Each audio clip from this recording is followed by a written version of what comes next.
Coming up on 2020 on ID. Paradise on the California coast. Sand and surf. Hot sun. Hot bodies. And then... Costa Mesa 911. There's a body in my son's apartment. Dead body? Julie, a girl with personality plus, killed in the apartment of this man's son. Sam, what happened? What did you do? But Sam, a bona fide catch with movie star looks, is nowhere to be found. Is he taunting police with bizarre clues, a possible love triangle, the victim wearing a tiara, and something else? There was a message written on the back of her sweater. Inside the murder case, the twisted trail of clues. A wedding invitation, a pizza delivery. The pieces start coming together, and it is beyond diabolical. And a manhunt that turned into a boy hunt. Who's this guy? It's not Sam. Nobody knows who this guy is. I open the door, get on the ground, everything's going on crazy, I'm freaking out. And what about Sam's neighbors, these actors? What parts do they play? Are the songbirds about to start singing on each other? Oh, don't. That can't be found. No, babe, I'm gonna do it. Are they sticking to the script or going off it, way off? Yes, I saw the mommy. Is that what you want to hear? No? We're going to hear the truth. You will. Mystery in apartment 410. Welcome to 2020 on ID. I'm John Quinones. It's a story that played out like the darkest of stage dramas, one that began with murder and unfolded to reveal a missing person, an unsuspecting accomplice, and finally a shocking confession that would blow the case wide open. The players, a dancer, a combat vet with movie star looks, and a wannabe actor giving the performance of his life. Before it was all over, 2 of the 3 would be dead. And as Jim Avila first reported in 2016, left behind were 2 families grieving their losses and searching for the truth. She is the picture of today's American girl, an immigrant's daughter, dancer, college student, and free spirit, Julie Kibuishi. She was pretty much tomboy. She's rather play outside, And she was a riding good a bicycle. Very athletic. Julie, born in Southern California, was thriving in the golden sunshine, respecting her Japanese heritage, but thoroughly embracing what it means to be 23 along the beaches and freeways of the OC, sun-soaked Orange County, California. I would say Julie is definitely an all-American Japanese girl. She liked to sometimes bow, just her kindness. Kindness. That's the word you hear over and over to describe Julie, a quality no one ever expected could be her undoing. Costa Mesa 911. There's a body in my son's apartment. Is it a female or a male? It's female. It couldn't be Julie, could it? The innocent, lively, creative young woman with a big circle of friends, most of them known well by her parents. And her friends and the people she hung out with, never any danger. No. Nothing really for a mother to worry about. My kids, they didn't go anywhere that they should not to go. But Mom had never met the new man in Julie's life, 26-year-old Sam Herr, older and much more experienced in the world. Julie meets him at community college. He's a handsome combat vet, even a hero with Bradley Cooper looks, who served in Afghanistan and is now home in Orange County, pursuing his college degree and a little fun along the way. Larger than life, gregarious, and by all accounts, easy to like. I hope you're taping this for my mommy back home. Big, strong guy, happy-go-lucky, just a big galoof. Larry Gonzalez grew up close to Sam in the military, calls him brother, and was in the trenches of Afghanistan with him at Camp Keating, a remote outpost under constant fire. It can range anywhere from half an hour to hours. And all those months on the front lines had an effect on Sam Herr. Like too many of our returning soldiers, he showed signs of PTSD. Ruben Salas is another Marine combat veteran and one of Sam's best friends. Sam will suffer with dreams. He'll tell me stories sometimes that, you know, he'll find himself in a foxhole and his area will be taken over by, you know, insurgents. Overrun. So, yes, he'll be overrun, and he'll have those nightmares. That's got to be pretty scary, huh? For him, it was very traumatic. Now, Sam Herr and Juri Kibuishi, two 20-somethings from different worlds, are living the life in Southern California. Juri, a passionate dancer, was talented enough to be accepted at the prestigious Orange County School of the Arts. It's the same school where Glee star Matthew Morrison learned his craft. Everybody wants a thrill. Cindy Pekka Dolan, the school's creative director, taught Juri for 5 years. Julie's kindness was really immeasurable. I mean, she just embraced everyone and life. She was very compassionate and talented as well, very fun to watch on stage. Take a look at Juri in performance. Athletic, flexible, dynamic. Juri wasn't just artistic, she was smart. Sam was struggling. They met in anthropology class, so she volunteers to tutor him. Sam's parents, Steve and Raquel Herr, say Juri and Sam were good for each other. She looked up to him, and she was very good at tutoring him in anthropology, and he got an A in that class. And they're friends, right? And I said, Sam, is there anything going on with you and Juri? And he says, absolutely not, Dad. She's like my kid's sister. Okay, what's going on, sir? But on this spring night in the OC, kid sister is in big trouble in Sam Herr's apartment. There's a what? A dead body. A dead body? Are you sure, sir? I can take you to man, I'm sure. Okay. She's cold.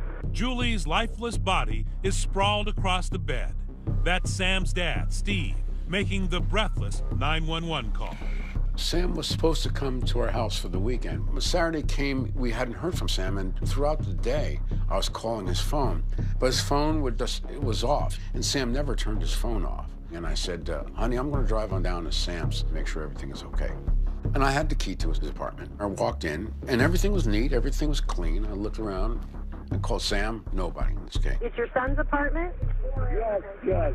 She's in the bedroom. She's got this with some sexual activity. She's dead. There's blood from her head. I knew she was dead, but I could see, unfortunately, I hate to say it, the clothes were ripped off. Does your son know who it is?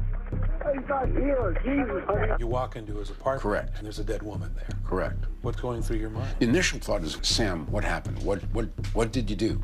But Sam, who outwitted and survived the Taliban in Afghanistan, was not around to answer. He was suddenly, unexpectedly off the grid.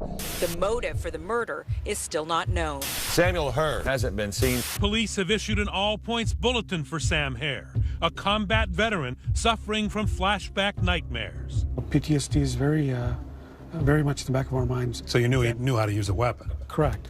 That's why the armed and dangerous comes in, where he's missing and there's a possibility that he has weapons with him. So everything that you heard about him pointed to Sam as being the guy? There's absolutely no way that it was not Sam. Back at the crime scene, Julie's cell phone is constantly beeping with text messages. Her Taylor Swift ringtone alerting the cops to its presence. Her mother, June, is searching for the good daughter who never is out of touch. I don't even know how many times I text her. And are you still asleep, or are you okay? And no response. And then I started to think, what's going on? When we come back, what the killer writes on her back that points to a love triangle. Was Julie caught between two lovers? Obviously, there's a dead woman in my son's apartment, and he's missing. I get it. All the suspicions are going to be on him. Stay with us.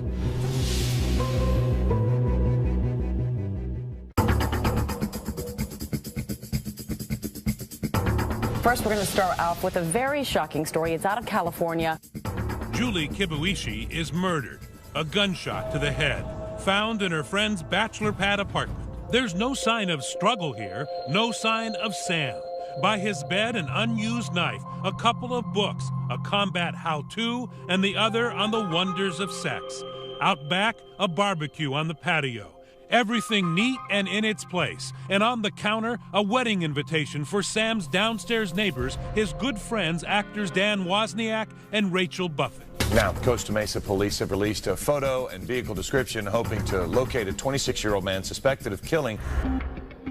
Costa Mesa, in the heart of Orange County, a city of 100,000. It averages just 2 murders a year.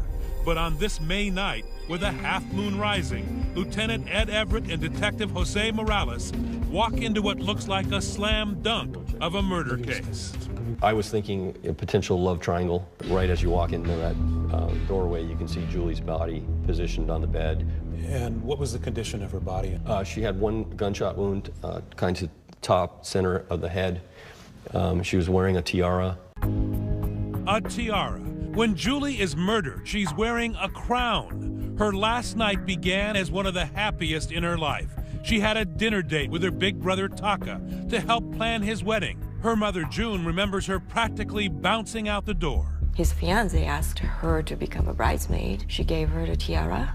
That was pretty special for her too, right? Yes. She didn't take it off. It was getting late, close to midnight, but Sam is desperately texting her. Messages that were still on her phone when police found it in her purse in Sam's apartment. The text messages were very important. Sam texts he is out helping his downstairs neighbor Dan Wozniak, the actor buddy, short on funds, getting married and freaking out over how he'll pay for his wedding. Helping Dan, then headed to Folks for weekend. But less than 2 hours later, Sam seems suddenly in distress, texting Julie, "Can you come over tonight at midnight alone?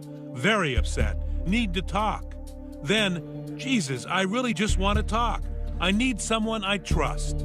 Julie responds, "I'm here for you like family." And those were not the only messages on the night she was murdered. Police discover another more vile text. This one handwritten by the killer on Julie's body. There was a message written on the back of her sweater. And as cleaned up as you can, what was the message? It was, "F you, all yours." The working police theory?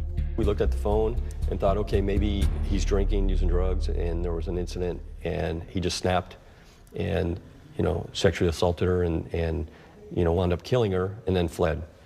Now, they just have to find Sam.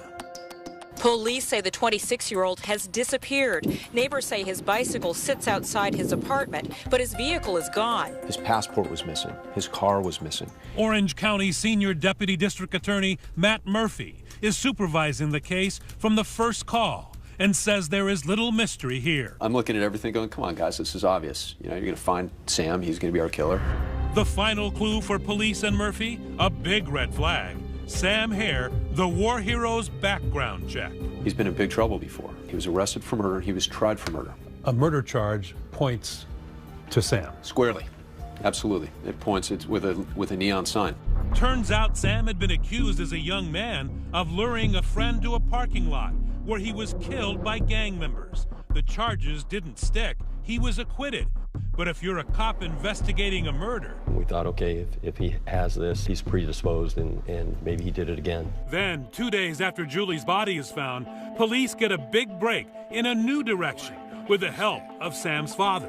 Steve, he was a bulldog throughout this investigation, and initially he and Raquel had indicated that they thought that their son Sam was kidnapped and was a victim, which we thought at the time was just kind of outlandish. So it didn't make sense at the time? No, it didn't make sense. But Steve Herr, convinced his son could not be a murderer, is conducting his own parallel investigation.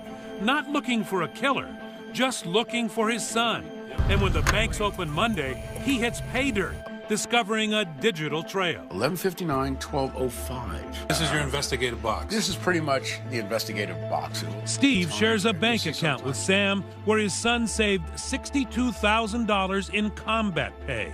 He's first to notice his son may have disappeared, but his debit card is not too far away. I went on the computer and I saw there was activity. So I assumed Sam or somebody was using it in Long Beach. That's just 20 miles away, and when he gets to the bank, hanging around fruitlessly at the ATM for hours, Steve sees a bank alert. His son's card is being repeatedly used at another Long Beach location, Echo's Pizza. So I went there, went to the pizza place, checked around looking for Sam's car. Sat there for an hour. No luck, but the cops now have the same information, and they have the edge on Steve because they have access to those little cameras above the ATM machines. The bank sent us these videos. It was a day or two later, and then we were surprised to go, okay, who's this kid? It's not Sam. His parents don't know who it is. Nobody knows who this guy is. A pizza-loving, baseball cap-wearing stranger is draining Sam's bank account. An accomplice? A kidnapper? A killer? Stay with us.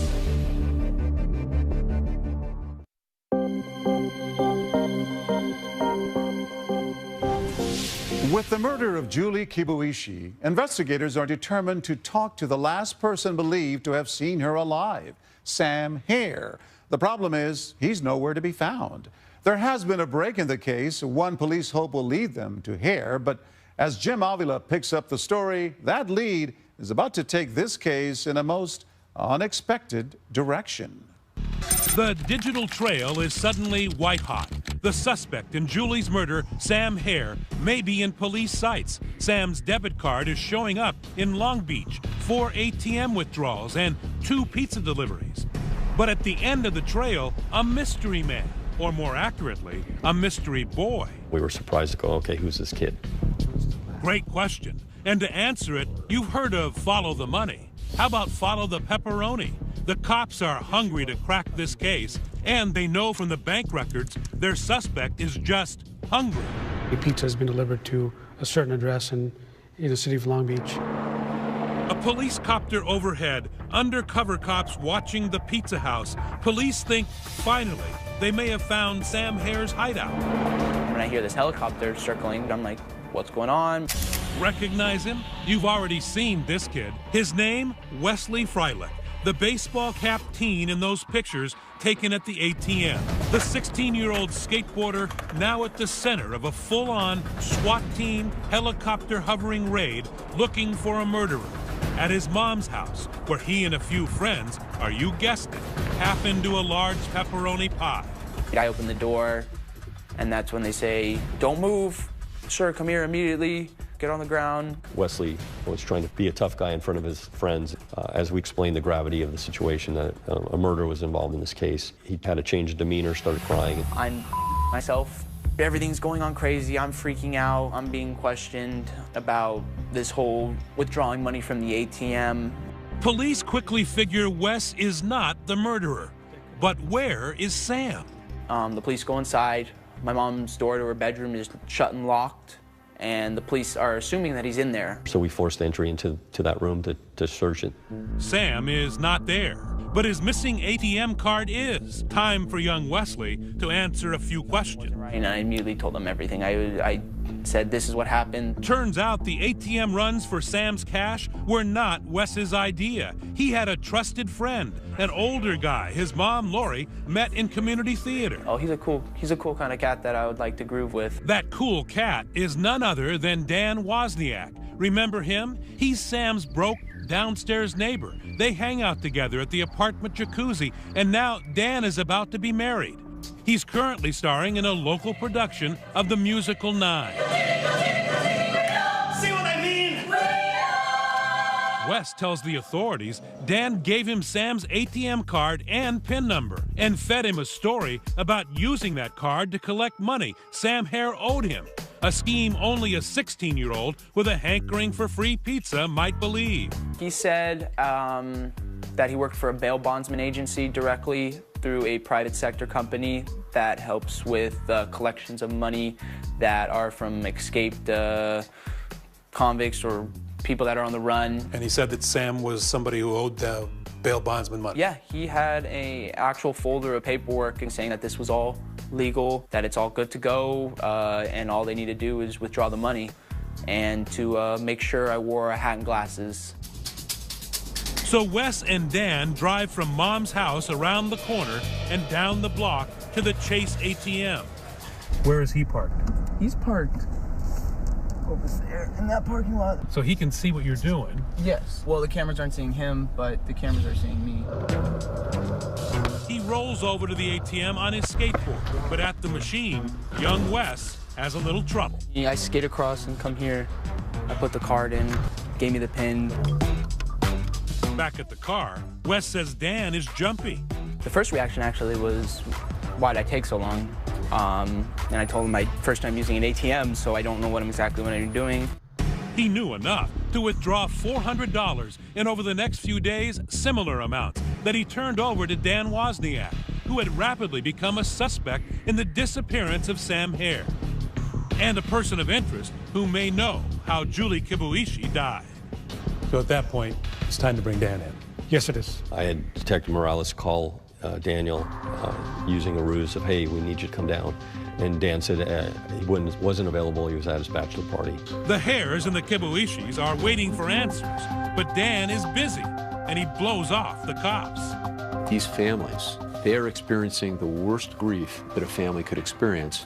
At that moment, Daniel Wozniak's on his way to his bachelor party. He won't come to them, so they go to him. Dan Wozniak was there with a couple of his friends, and immediately when he saw me, you could see the blood drain from his face. He turned pale and immediately looked down. He says, I'm going to tell you everything. I'm sick of covering for Sam. I'm sick of covering for him. I'm going to tell you everything.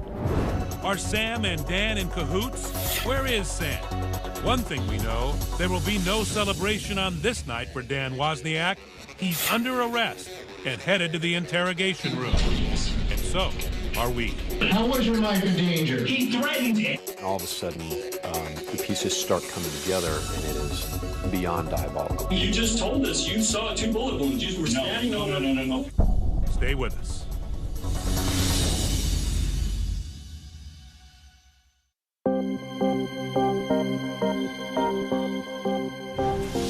The investigation into the murder of Julie Kibuishi has taken an unexpected turn. Sam Herr, originally the prime suspect in Julie's death, is now believed to be missing himself. And police think they know who may be behind his disappearance. His downstairs neighbor and friend, Dan Wozniak. Now Wozniak is under arrest and about to tell his side of the story.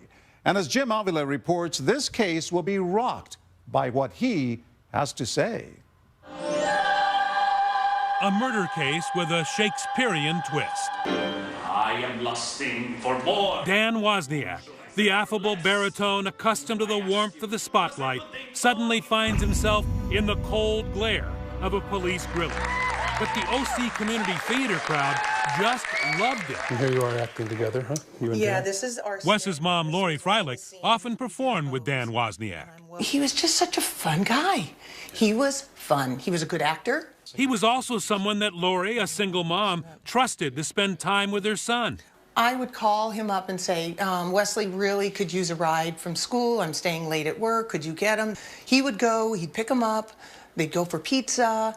You know, he was kind. He was thoughtful. Carol and Anthony Celeste were also part of the theater crowd. Anthony recalls an easygoing guy, the type he says you'd like to have a beer with. He was very outgoing, very likable, had that twinkle in his eye. I always tell people that he was the type of person that, you know, you saw them and they were such a life of the party that it made you look back and think, man, I wish I had that kind of personality. But the personable Dan was apparently draining his buddy Sam's bank account to pay for his wedding. Did he have money problems? Always had money problems. You know, constantly going from one job to another. It was a definite roller coaster. Hi, my name's Dan Wozniak. I'll be playing the role of John now, Davis. Money is a really big dilemma for Dan. He's about to marry Rachel Buffett. And you will be my true love. Here she is as his co-star in that musical 9.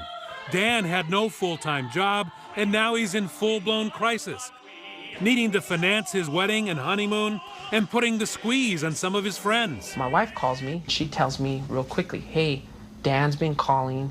He wants to borrow money. I said, what is it for? And she's like, look, it's something to do with his wedding. He needs to talk to you. But those wedding plans may have to be put on hold as police pick Dan up from his bachelor party and take him to this interrogation room. Daniel was sitting here in this chair. It is to be a long night of questioning about how he came to possess and then manipulate a naive teenager to use Sam Herr's ATM card. And while we're at it, where is Sam? I don't know. Lieutenant Everett has a prime seat in front of the monitors in the detective room. Yeah, my role was to watch the interview and see if there's something that they may not be picking up on. What he sees is a performance worthy of Nathan Lane. Oh my God. Dramatic. Sometimes even over the top. I don't know! I'm sorry. I don't know what else you want me to say. But first, a little staged mea culpa. He admits he talked young Wes into being the stooge at the ATM. He asked if it was illegal. I said, no, don't worry. That was a lie. It's here. The interrogators aren't doing much interrogating at this point. They're just sitting back and watching the performance as the actor, working without a script, desperately looks for an ending. He tells the cops on the night of Julie's murder his play went well. And afterwards, he and his fiancée, Rachel, celebrated. I took a shower, we had sex. But the morning after Julie is killed, the plot thickens. According to Dan's story to police, there's a knock at his door. Opened the door, it was Sam. I'm like, hey man, what's going on? Everything good? He's like, not good. I did something bad. What did you do? It's like, there's a dead body in my apartment. I shot somebody. It was a fit of rage. That's Dan's first story. He knows about Julie's murder, helped Sam escape, but had no hands-on role. The cops are not buying it. Tell us the truth. You're not that good of an actor. This is your chance to clear the air. Zing! The screws, as cops were called in the old black and white movies, are done just listening. Now they're tightening. I guess what, to eliminate you? Eliminate me? It's in your best interest. Yes, most definitely, sir. So basically, just open your mouth for me. Thinking fast, Dan invents an excuse that would cover his DNA being at the murder scene. Now, I was in Sam's apartment Friday afternoon. Okay. Then, this actor without a script moves to Act 2, a second version of that night. But he loses his cool and makes a critical mistake. The cops hear it. See if you do. Yes, I saw the body. Is that what you want to hear? No? We want to hear the truth. That is the truth. Okay. How'd your DNA get on her? Because I was right over the body. DNA doesn't just fall off. I don't know. Okay. I didn't touch her. I didn't do anything. What did you see? Saw 2 gunshots in her head. Why did the 2 bullet holes bother you so much, that he knew that there were 2 bullet holes? Because when we were in the apartment and we all looked in, it was only one visible to our eyes. And then when he had mentioned he saw 2 gunshot wounds, I said, well, he was there when she was shot. He must have seen or done the actual 2 shots. Right. He was there when she was killed. Cue the gotcha music. Dan Wozniak has a lot of explaining to do now. You just told us you saw 2 bullet wounds. You were standing over. No. Okay. Whoa, stop. That's exactly what you said, Dan. You can't even keep your lies straight. His story kept changing. I think he thought that his acting ability was going to carry him through this performance, so to speak, and it wasn't doing it. Detectives send Wozniak back to his cell. With the gravity of the situation sinking in, he asks to call his fiancée, Rachel. Hello? Hi, baby. It's a call that will finally bring down the curtain on Dan's one-man show. I need to make a phone call to the detective now. Why? Why? Because Rachel has found out that Dan's brother Tim is carrying incriminating evidence. He had the murder weapon, and at some point, Tim says, hey, I got to get rid of this. Daniel's been arrested. Rachel tells Dan she's going to the cops. I need to call him and let him know before they catch me on this recording device because it looks like I'm not trying to tell him right away. Then I'm doomed. Do you know that Tim had some evidence? Yeah. Oh, God. Oh, God. Oh, God. Okay. Well, this is ridiculous, and I have to go tell the detective the truth. No, baby, Tim did speak up. Only to me so far, and it was in passing. I said, I'm going to the police station right now. Danny's been arrested. He starts freaking out. No, don't. That can't be found. No, babe, I'm going to do it without the sound. Listen to me. No. What? Trust me, please. You realize they're recording this phone conversation anyways. You're being an absolute ass to try and lie again. And that's when he decides to let the jailer know, hey, I need to speak to the detectives. Up next, the final act. Do you want to talk to us, yes or no? Yes. Okay. The chilling truth about Sam Herr, the war hero, from the voice of the man who knows where he is. It was borderline fun. Is that what you want to hear? Stay with us.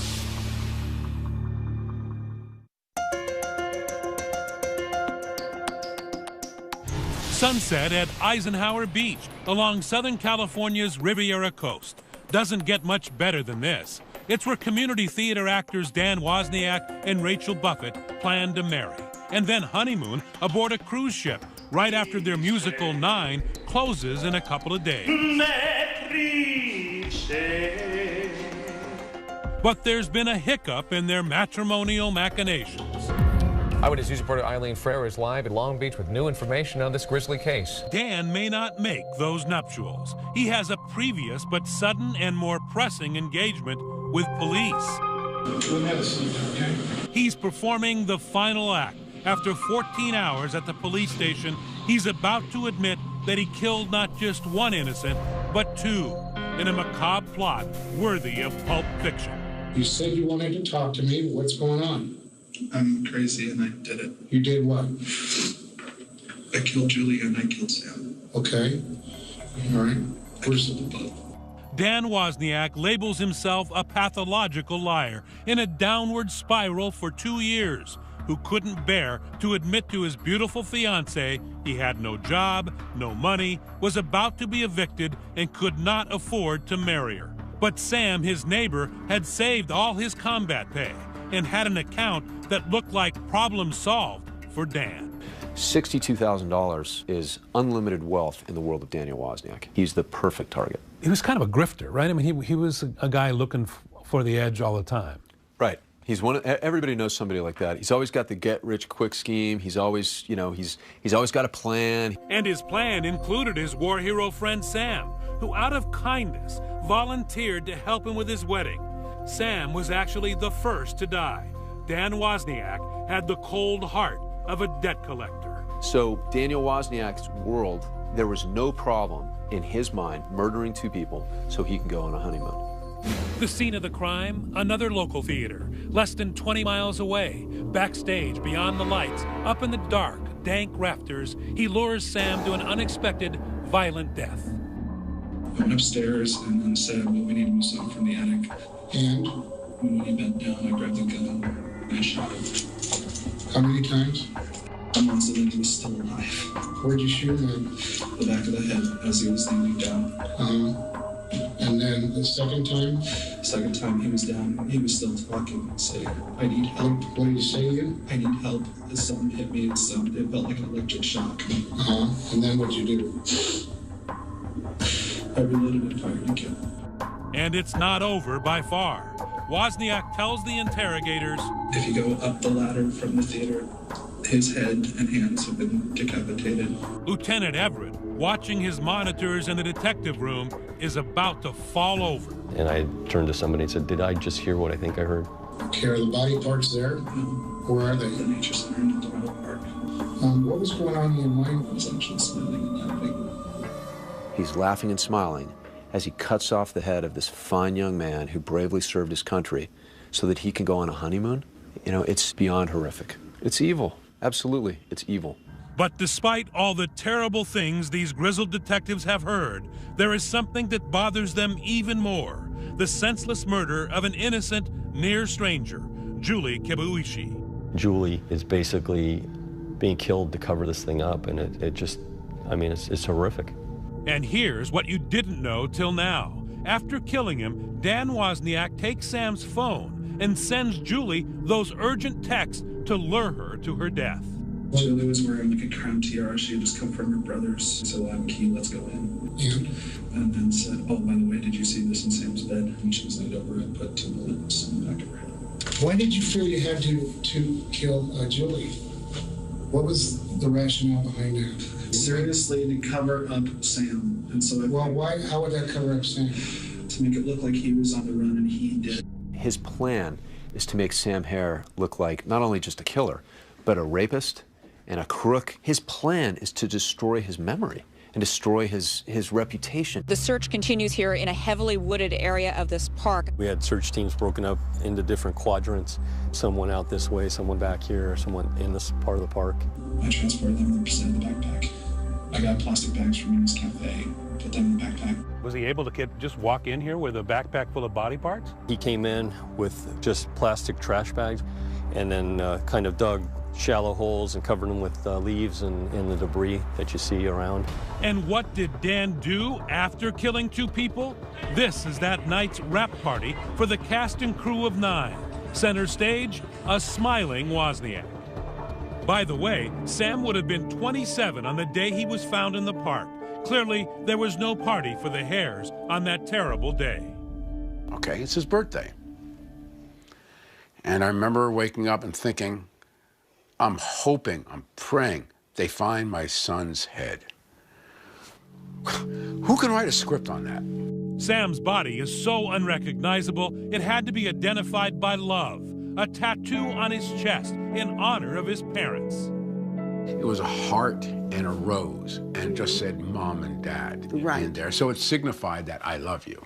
Right on his chest. Right, big, very big, and it's like this size. After the confession, police recovered the backpack filled with evidence: Sam's bloody clothes, his passport and wallet, and the gun that killed him. Even with all that, he pleaded not guilty. Wozniak's trial, which ended in January of 2016, was quick and to the point, with a prosecution, a few witnesses, a summation, and of course, Dan's confession. It was all just about the money. That was it. At this 5-day trial, the defense had no opening argument. They called no witnesses, and in their closing did not come close to using the word innocent, or even asked for a not guilty verdict. And they never tried to claim that Dan was legally insane. In real life, day to day, you, me, we look at somebody like that. Anybody who would murder another human being for money has to have a screw loose. But the definition of legal insanity, they need to be so insane and so crazy that they don't understand the nature and quality of their actions. They don't know right and wrong. They don't know right and wrong. There's nothing wrong with Daniel Wozniak's head. It's his heart that is screwed up. The jury wasted little time. We, the jury, find the defendant, Daniel Patrick Wozniak, guilty of the crime of murder in the first degree. This trial was not about whether or not he was guilty. He was guilty. Guilty of 2 counts of first-degree murder. But no one is leaving the courtroom because next, this same jury must decide the bigger question. Does Dan Wozniak deserve to die for his crimes? And on that question, the jury reveals it has some doubts. And you didn't want to be deadlocked. No. It was just an agonizing decision. This entire proceedings was going to be, what's going to happen? What's the penalty? Prosecutor Matt Murphy challenges the jury to honor Sam Herr and Juri Kibuishi and punish the man who not only killed them, but desecrated them. Danny Wozniak treated him like trash. He treated Julie like trash. So the question that I ask you to answer in your verdicts, are they? Daniel Wozniak's defense is that he is not the worst of the worst, that he is helping fellow prisoners now and deserves to live, to reform. Defense attorney Scott Sanders. He has it in him, and he's going to make a difference. Is that a mitigating factor to you that warrants life? I hope so. Back in the jury room, the vote for death is split. It's very different when you are the one sitting there almost literally pulling the trigger. The initial vote, 10-2, death. But when the jury's thoughts turn to the surviving families, the doubt melts away. Steve Herr, the rage, the anger that he had on that stand during the penalty phase, that was just overwhelming. When they showed the photograph of the funeral for Sam. His life was real to you. Absolutely. Mrs. Kibuishi, you know, when she's talking about her daughter being a dancer, and I'm thinking about my daughters. The next thing I remember, I'm sitting in my car and I'm sobbing over that testimony. If there is a time for a death penalty, this was probably it. Daniel Wozniak had the entire time from driving with Sam to the theater to think about what he was going to do, come back, think that night. He started texting Julie. He had that whole night to rethink. I mean, he had so many opportunities along the entire process. It was not only beyond reasonable doubt, it was beyond any doubt at all.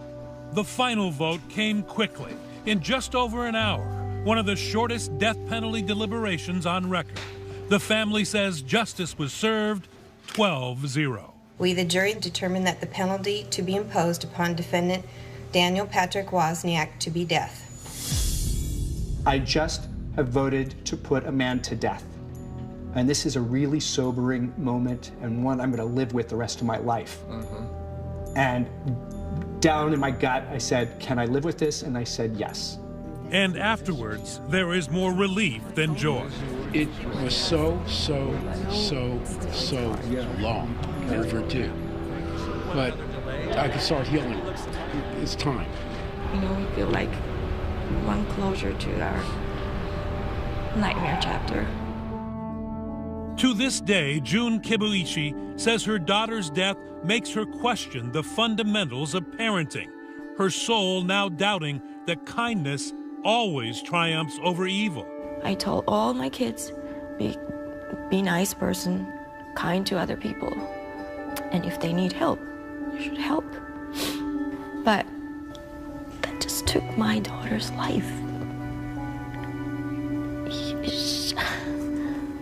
And that just killed me, you know, just.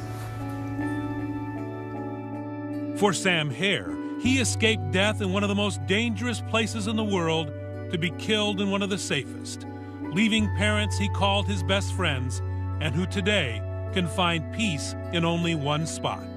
And you still go to the grave? Every week, we go there, we bring chairs. I bring the newspaper, and then often I'll take a 10 or 15-minute nap. Very peaceful. It makes me feel good. The only time we talk is when I say bye, see you next week. We love you. Yeah.